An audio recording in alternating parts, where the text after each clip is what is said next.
आज़ाद कश्मीर इंतखाबात का पहला मरहला। मीरपुर डिवीजन के 3 अजला में पोलिंग का वक्त खत्म। पहले मरहले में पोलिंग का वक्त 1 घंटा बढ़ा दिया गया था। तमाम पोलिंग स्टेशन पर वोटों की गिनती का अमल शुरू कर दिया गया। पीपल्स पार्टी, मुस्लिम लीग नून, इस्तेहकाम पाकिस्तान पार्टी और आज़ाद उम्मीदवारों समेत 296 उम्मीदवार मैदान में। तीनों अजला में वोटर्स ने अपना हक राय दही इस्तेमाल किया। बास पोलिंग स्टेशन पर वोटर्स का रश देखने में आया। कुछ मकामात पर टर्न आउट निस्बतन कम रहा। पोलिंग के दौरान सिक्योरिटी के सख्त इंतजाम किए गए थे। मजमूई तौर पर इंतखाबी अमल पुरअमन अंदाज में मुकम्मल हुआ। ज़िला इंतजामिया, पुलिस और दीगर कानून नाफिज करने वाले इदारे इंतखाबी अमल को शफाफ और महफूज बनाने के लिए दिन भर मुतहरिक रहे।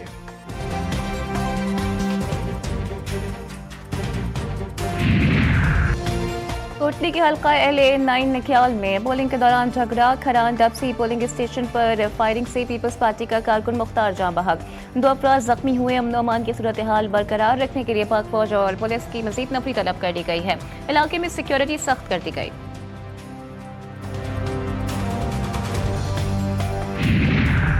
आज़ाद कश्मीर के हल्का LA9 कोटली 2 नकियाल में firing. Chairman people's party Bilawal Bhutto का इजहार अफसोस।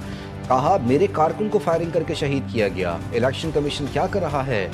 पर वक्त कार्रवाई होती तो कीमती जान न जाती। मुख्तार यूनुस जावेद बढ़ानवी की इंतखाबी मुहिम में सरगर्म किरदार अदा कर रहे थे।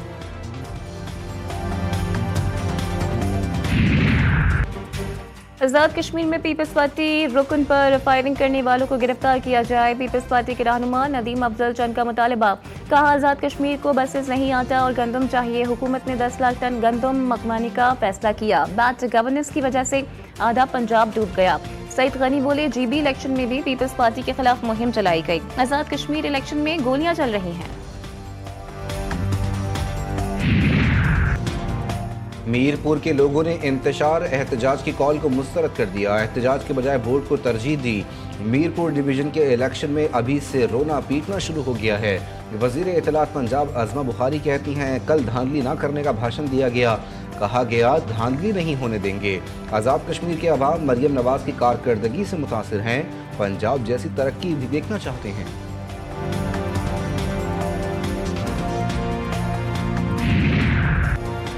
हम आवाम की खिदमत पर यकीन रखते हैं और नवाज शरीफ खिदमत का दूसरा नाम है। पंजाब की तरक्की की गवाही सब दे रहे हैं। वज़ीर आला पंजाब मरियम नवाज ने कलील मुद्दत में पंजाब में मिसाली तरक्याती काम करवाए। सीनियर सूबाई वज़ीर मरियम औरंगज़ेब का रावलपिंडी में अवामी इज्तिमा से खिताब। कहा, आज़ाद कश्मीर के अवाम भी तरक्की और जिद्दत चाहते हैं। नवाज शरीफ, शहबाज शरीफ, मरियम नवाज हमेशा अपने वादों को पूरा करते हैं। पाकिस्तान आज मुआशी तौर पर मुस्तहकम हो रहा है।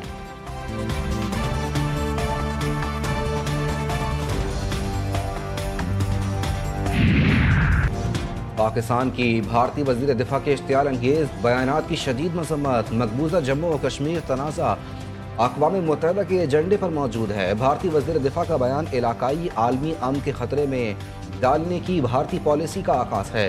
तर्जुमान दफ्तर खारजा के मुताबिक भारतीय इल्ज़ामात मकबूजा जम्मू और कश्मीर पर गैर कानूनी कब्जे से तवज्जो हटाने की कोशिश है। भारत, पाकिस्तान और पाकिस्तानी अवाम के गैर मुतज़लज़ल अज़म को हरगिज़ कमज़ोर न समझे।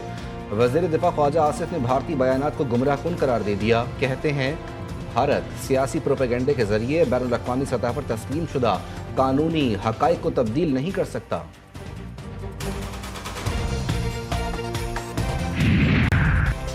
स्टेट बैंक का शरह सूद 11.5% पर बरकरार रखने का ऐलान। गवर्नर स्टेट बैंक ने कहा कि करंट अकाउंट खसारा $139 मिलियन था। अगले साल भी खसारा 0 से 1% रहने की तवक्को है। उम्मीद जाहिर की है कि रवा साल के आखिर तक ज़राए मुबादला के ज़खायर बढ़कर $20 अरब तक पहुँचने का इम्कान है।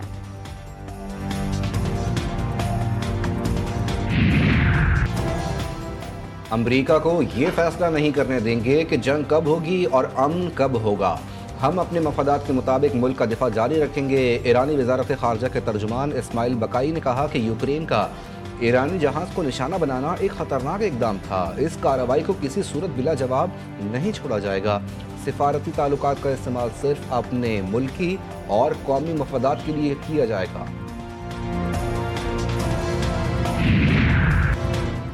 अमरीकी सदर ने अमरीकी असलहे और गोला बारूद में कमी की खबरों को मुस्तरद कर दिया। वॉल स्ट्रीट जर्नल से गुफ्तगू में ट्रंप ने दावा किया कि अमरीका के पास दुनिया के किसी भी मुल्क से ज्यादा असलहा मौजूद है, बल्कि जरूरत से भी ज्यादा रिजर्व्स हैं। अमरीकी दिफाई सलाहियतों के बारे में गर्दिश करने वाली तशवीश दुरुस्त नहीं।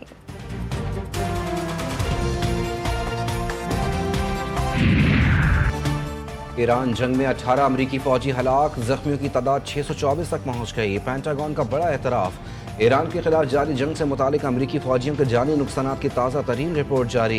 पेंटागन ने हफ्ते के रोज़ जंगी नुकसानात के अपने डेटाबेस को अपडेट करते हुए मजीद 140 से जायद जख्मी फौजियों का इंदराज किया। हालिया ईरानी हमलों में हलाक 4 अमरीकी फौजियों को भी दोबारा सरकारी फहरिस्त में शामिल कर लिया गया।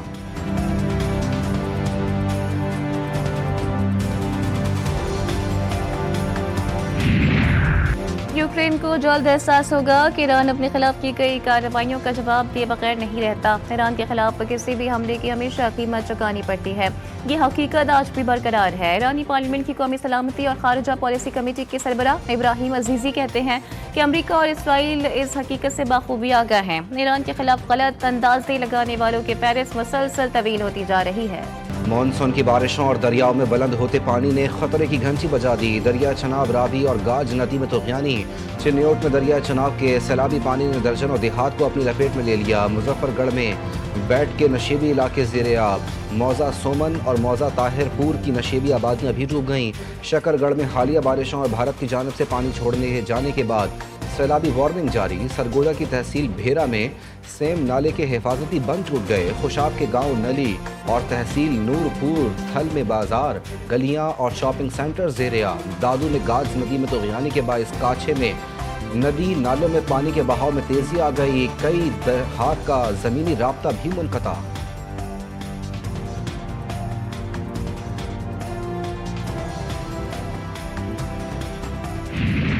सिंध, पंजाब, केपी, बलूचिस्तान, जीबी और कश्मीर में आज तेज हवाओं और गरज चमक के साथ बारिश की पेशगोई। महकमा मौसमियात के मुताबिक थरपालके और उमरकोट, मीरपुर, खास सर्दी के इलाकों में मूसलाधार बारिश का इम्कान। कराची में आज भी बूंदाबांदी या हल्की बारिश मुतवक्के। डेरा गाजी खान और शुमाल मशरकी बलूचिस्तान में भी मूसलाधार बारिश की पेशगोई। नदी नालों में तूफ़ानी का खदशा।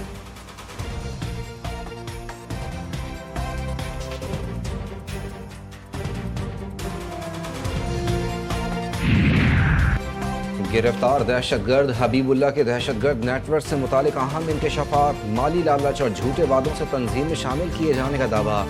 हबीबुल्ला का असलहा, बारूदी मवाद और हमलों की तरबियत देने का एतराफ़ी बयान।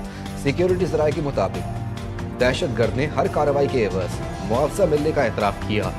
दहशतगर्द हबीबुल्ला का कहना है कि तंजीम छोड़ने वालों को कत्ल की धमकियाँ दी जाती थीं। दहशतगर्द का खुजदार, नाल और बेला हमलों में भी मुलव्विस होने का एतराफ़।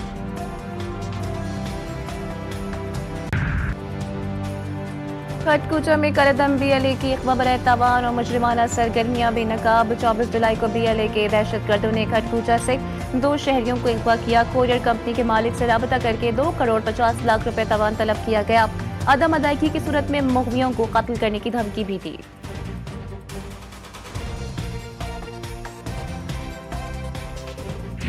कैप्टन मोहम्मद सरवर शहीद निशान हैदर का 78वां यौम शहादत। गोजर खान में शहीद के मज़ार पर तकरीब, फूल रखे गए और फातिहा खानी की गई। सदर मुमलिकत आसिफ अली जरदारी, वज़ीर आज़म Shehbaz Sharif, field marshal Syed Asim Munir, services chief सरमुसल्ला अफवाज का शहीद को वतन के दिफा के लिए बेमिसाल बहादुरी पर खिराज अकीदत।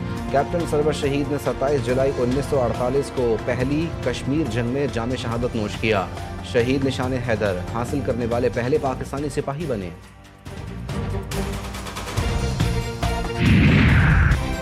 तुर्बत में फितनतुल हिंदुस्तान से मुंसलिक दहशतगर्द उस्मान की वालिदा का बेटे से लाताल्लुकी का ऐलान। कहा, उस्मान ने अपनी मर्जी से खानदान से अलहदगी इख्तियार की। बेटे ने राब्ता किया मगर बात नहीं की। उस्मान के अमार और फैसलों का खानदान से कोई ताल्लुक नहीं। खानदान किसी भी गैर कानूनी या पुरतशद्दुद सरगर्मी की हिमायत नहीं करता। वालिदा का प्रेस कॉन्फ्रेंस में गैर कानूनी सरगर्मियों से लाताल्लुकी का इजहार। सिंध हुकूमत का हजरत शाह अब्दुल लतीफ़ भिटाई रहमतुल्लाह अलैह के उर्स के मौके पर 29 जुलाई को आम तातील का ऐलान। चीफ सेक्रेटरी सिंध की मंजूरी के बाद नोटिफिकेशन जारी। 29 जुलाई को सिंध भर के तमाम सरकारी दफातर, खुद मुख्तार इदारे और सिंध हुकूमत के मातहत तमाम दफातर बंद रहेंगे। चीन में तफारी बारिशों ने तबाही मचा दी। मुख्तलिफ हादसात में 12 अफराद हलाक, 23 जख्मी हो गए। मकामी मीडिया रिपोर्ट्स के मुताबिक सैलाब के बाईस हलाकतें समर कैंप में हुई। रास्ते बंद होने से समर कैंप में मौजूद कई लोग फंस गए। इमदादी कार्रवाइयों में सयाती मकाम से 174 लोगों को निकाल लिया गया। शुमाल मगरबी सूबे गांसू में बारिशों से सबसे ज्यादा नुकसान हुआ। और ट्रूबा टेस्ट का दूसरा रोज पाकिस्तान ने वेस्ट इंडीज के 311 रन के जवाब में 3 विकेट पर 199 रन बना लिए। शान मसूद 88 रन और सलमान अली आगा 0 पर नॉट आउट। इमामुल हक 63, कप्तान बाबर आजम 23 रन बनाकर पवेलियन लौट गए। वेस्ट इंडीज की पूरी टीम खाने के वक्फे के बाद 311 रन बनाकर आउट हो गई। मोहम्मद अली ने 4 खिलाड़ियों को आउट किया। मोहम्मद अब्बास ने 3, खुर्रम शहजाद ने 2 और आमिर जबाल ने 1 विकेट अपने नाम की।